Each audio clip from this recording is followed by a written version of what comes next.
Hmm.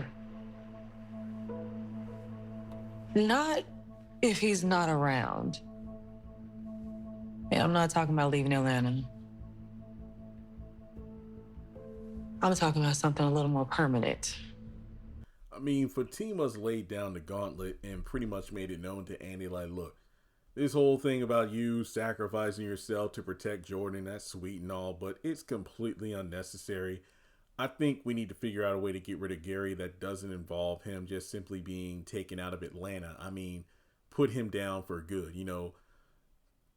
Put the rabbit dog out of its misery. Now, I think this is an interesting line of dialogue coming from Fatima of all people, not because we already know, oh, Jeremy, come on, this isn't out of the ordinary for her to say, given the fact that, her connections and whatnot, and Madam being her cousin, this, that, and the third. But I'm looking at it from the perspective of think about like Sabrina, Karen, and Danny, and the subject of Andy's college boyfriend who was a Gary type in terms of being, abusive and whatnot. And hey, remember what we had to do in order to get rid of him?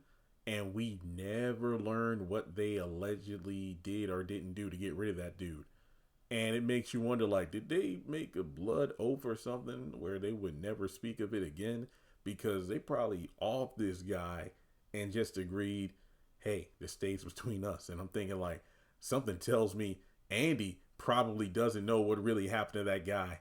But the girls banded together in order to get rid of him in order to protect their friend. So I'm thinking like Fatima's thinking about doing something like that, but actually letting Andi know, yeah, if I step up and get rid of Gary, trust and believe you and no one else will ever have to worry about him ever again. So it's one of those things where I definitely feel like Fatima is going to play a role potentially in getting rid of Gary, but is killing him really the solution? A lot of you are probably thinking, Jeremy, damn right, it's the solution, but it just seems too simple, too easy.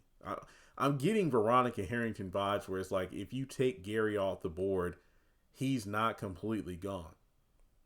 He probably has who knows how many contingencies in place. Because what did Veronica say about puzzle pieces? Basically, if anything happens to me, there are puzzle pieces with different lawyers, and if I'm gone, these puzzle pieces come together and they will literally destroy you, Jim Cryer, your wife Catherine, David, whoever else I feel like deserves it for, my death or whatever the case may be. So I think that Gary being quote unquote killed does seem like the obvious follow up to him being so in control right now, but it just seems too easy. Not to mention the power vacuum aesthetic. If you take Gary off the board, who's the next quote unquote villain? But then again, when you look at a show like Sisters, I think the bar has just been set too damn far and the shark has been jumped too many times. I don't really think you need a villain like Gary again. What happened to keeping things grounded with, realistic relationship drama and whatnot? So what do you think? Do you think Fatima will indeed have Gary killed? Well, based off the fact that we know she's going to confront him outside of his office and grab him, which leads to security grabbing her, either some sort of like physical altercation or shooting will occur, and then that will lead to the final the final episode of the season where Gary gets allegedly taken out. So we'll just have to wait and see how things play out in the near future. But let me know your thoughts on Andi, getting the quote unquote word from Fatima, like, look, you know what? If you need me to, I'll take him out once and for all. It's up to you. So let's talk about in the comments below. Like and subscribe, and I'll catch you in the next video.